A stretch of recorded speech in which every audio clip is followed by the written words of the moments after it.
Halo teman-temanku semuanya, apa kabar teman-teman? Semoga sehat semuanya ya. Hari ini 20 Februari 2025 teman-teman. Kita membahas mengenai kebangsaan, kita membahas mengenai negara ya teman-teman. Jadi bernegara atau Indonesia.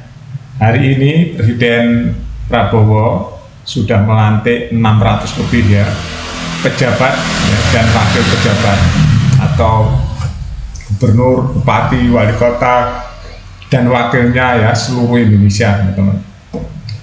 Jadi banyak sekali hari-hari ini yang mewarnai bernegara Indonesia atau jalannya demokrasi di Indonesia teman-teman ya. Banyak peristiwa-peristiwa ya seperti hari ini pelantikan, terus nanti akan ada retreat di Magelang, terus ada demo Indonesia Gelap ya. Ya, saya mau bicara tentang masyarakat dan pandangan ya teman-teman. Jadi memimpin negara Indonesia itu enggak gampang ya teman. Kata siapa gampang? Sulit teman-teman.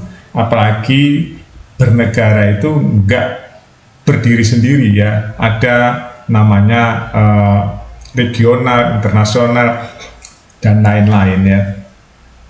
Bernegara yang sekarang serba terbuka ini teman-teman ya, informasi media sosial yang sangat terbuka, sangat bebas, setiap orang bisa mengakses ya.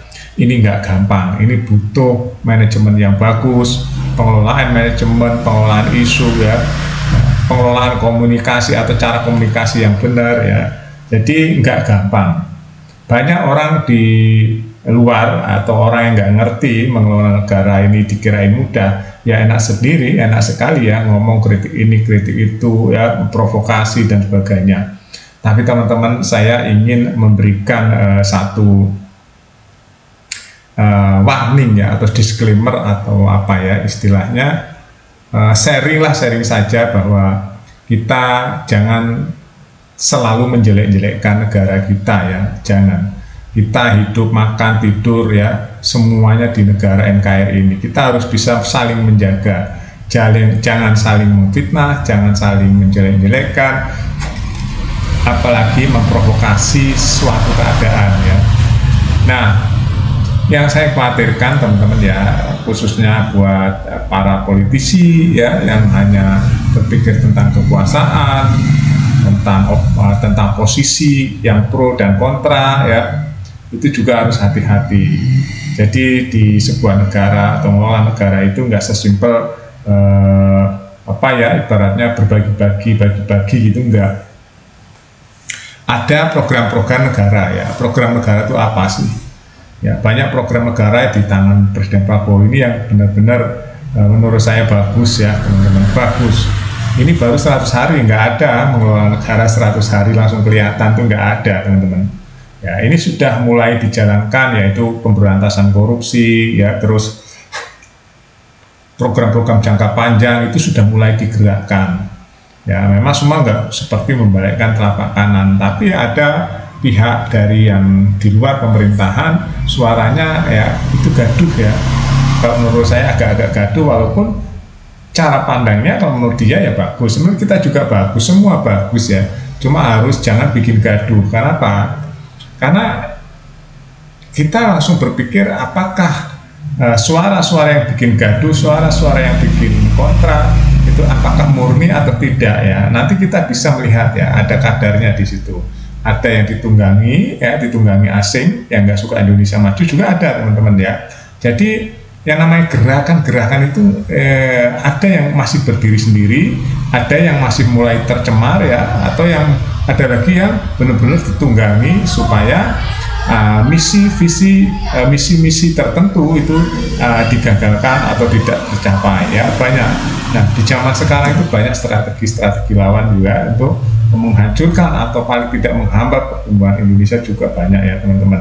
Dan itu nggak kelihatan ya, itu berbentuk salah satu pro dan kontra. Nah, pro kontranya pun ada ukurannya ya, ada ukurannya. Kontranya seperti apa ya, nanti ada ukuran-ukurannya, ini sudah ditunggangi atau tidak ditunggangi ya, oleh asing ya, itu ada ukuran-ukurannya ya, ada analisanya ya teman-teman. Jadi kita harus memandang sesuatu nggak boleh emosional ya. Ngelola negara ini emosional nggak boleh, apalagi khususnya buat anak-anak muda yang masih mahasiswa ya, bolehlah ya idealis dan sebagainya, membela rakyat ya juga boleh, tapi jangan di dalamnya ada provokasi-provokasi, kebencian ya, terus membahayakan sebuah negara, yang negara kita sendiri ini membahayakan, sehingga masyarakat yang nggak ngerti politik, masyarakat yang awam nanti terprovokasi oleh satu narasi-narasi yang tidak konstruktif ya, tidak kondusif.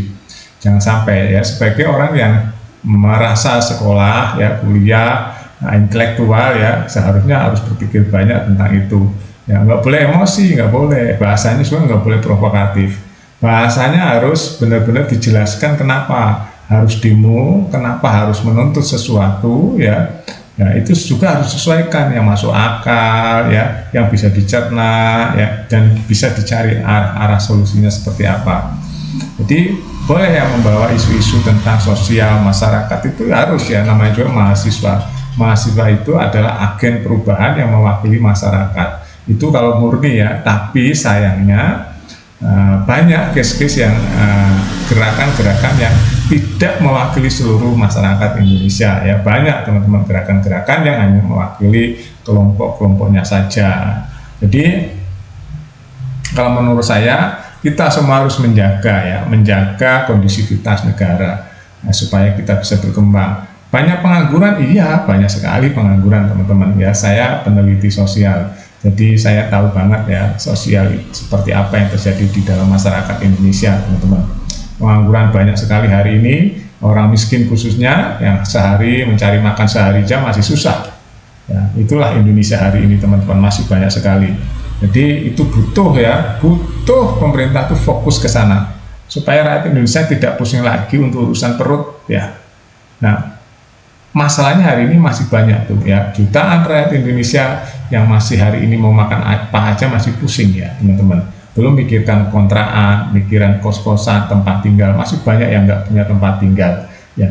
Kos-kosan kalau bisa bayar sih nggak apa-apa, kos tapi bayarnya kembang-kembis juga, masih jutaan rakyat Indonesia seperti itu teman-teman ya. Itu harus pemerintah fokus ke sana, jangan terus pemerintah tuh seremonial saja ya, menghabiskan waktu saja. Oh ini masa saya berkuasa, saya habiskan waktu saja, nggak mau mikirin rakyat yang susah. Nggak boleh gitu, itu tanggung jawab moral ya. Kalau pejabat atau pemimpin yang punya moral, saya yakin nggak bisa tidur kalau rakyatnya hidup susah ya. Pertanyaannya, ada berapa persen orang yang berpikiran seperti itu di negeri ini ya.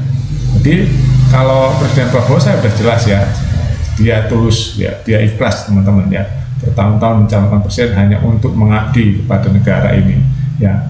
Kelihatan dari gesturnya juga tulus, ikhlas ya, benar-benar ingin mengabdi untuk mensejahterakan rakyat. Masalahnya kan semua itu nggak bisa lakukan membalikkan telapak tangan. Seperti membalikkan telapak tangan itu nggak bisa. Negara Indonesia besar sekali teman-teman ya, seperti Eropa yang terdiri dari 27-28 negara. Indonesia itu teman-teman, bahkan kita ke luar negeri lebih murah daripada kita jalan dari Indonesia ke Indonesia ya.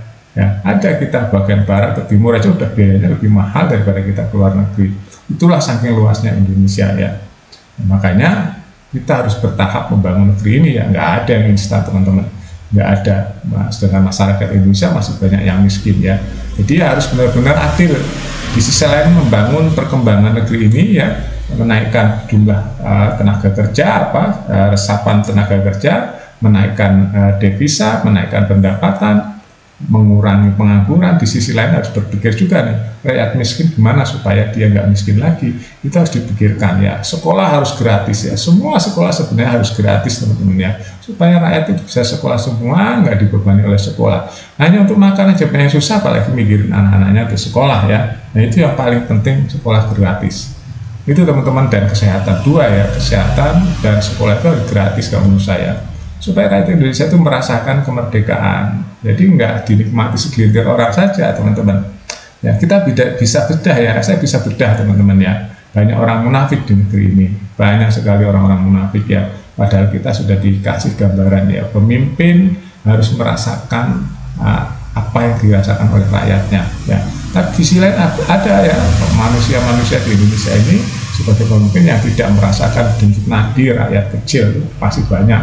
Nah, lihat aja gaya hidupnya juga masih banyak ya yang tidak merasakan makan apa rakyatku hari ini, bocor nggak rumahnya rakyatku hari ini, ya dia punya rumah nggak hari ini, ya hanya pemimpin-pemimpin yang tulus ikhlas punya hati yang dia bisa nangis di tengah malam berpikir rakyatku banyak yang nggak punya rumah, rakyatku banyak yang belum tentu makan hari ini, tapi di sisi lain saya tidur di kasur empuk, di ruang ber-AC, bermobil mewah, mobil empuk, ya semua difasilitasi oleh rakyat. Ya, kalau dia bisa nangis di tengah malam berpikir tentang rakyatnya, dia pasti akan turun ke rakyat. Ya, kita bisa gampang melihat pemimpin yang berpikir untuk rakyat atau tidak itu kita gampang, teman-teman ya. Dan memimpin Indonesia nggak gampang karena multicultural, multi agama, multi emosional, multi budaya, waduh macam-macam ya teman-teman. Jadi kebencian juga hari ini banyak diciptakan ya, khususnya orang-orang yang di luar pemerintah itu banyak ya menciptakan kebencian di media sosial. Itu kalau menurut saya itu membahayakan generasi muda ya. Jangan sampai lah ya kebencian itu disebarkan tanpa bukti. Jangan sampai ya. Karena itu nanti akan meracuni. Karena saya terus terang ya teman-teman, saya peneliti sosial. Saya apal banget perilaku masyarakat ya sosial, khususnya orang-orang menengah ke bawah itu saya apal banget ya. Orang-orang atas pun saya juga apal banget. Jadi apa ya? Indonesia itu harus, ya itu tadi harus adil, khususnya harus adil ya. Sebenarnya nggak sulit ya untuk membuat rakyat percaya itu nggak sulit.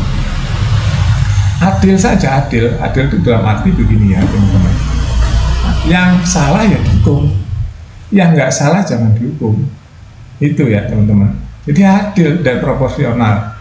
Jadi antara yang pejabat dan rakyat itu jangan terlalu jauh gapnya. Ya, terus pejabat atau pemimpin itu ngerti apa yang dirasakan oleh rakyat, bukan rakyat harus mengerti apa yang dirasakan oleh pemimpin itu harus ngerti ya apa yang dirasakan oleh rakyat ya. Kalau pemimpin nggak ngerti apa yang dibutuhkan rakyat, apa yang dirasakan rakyat, nggak usah jadi pemimpin ya, nanti akan bikin rakyat susah malah. Oke, itu aja teman-teman ya. Nah, satu opini dari saya sebenarnya ini sudah di luar kepala saya ya teman-teman, karena saya langsung bersentuhan dengan rakyat.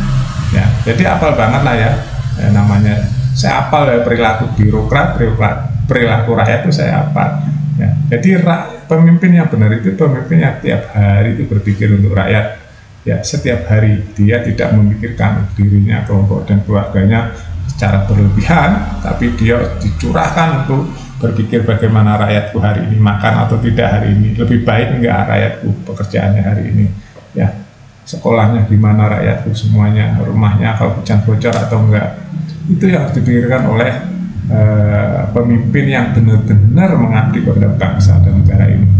Oke, terima kasih teman-teman sudah nonton ya. Ini kalau saya teruskan bisa berjam-jam ya, kita sudahin dulu di atas 10 menit ya opini dan pandangan saya tentang negara Indonesia hari ini ya. Kita memang nggak gampang mengelola negara ini, tapi kita harus kerjasama. Tapi kerjasama ya pemimpin juga harus adil, benar-benar adil, dan rakyat bisa melihat bahwa pemimpin adalah yang dilakukan semua untuk rakyatnya, ya, untuk adil itu tadi.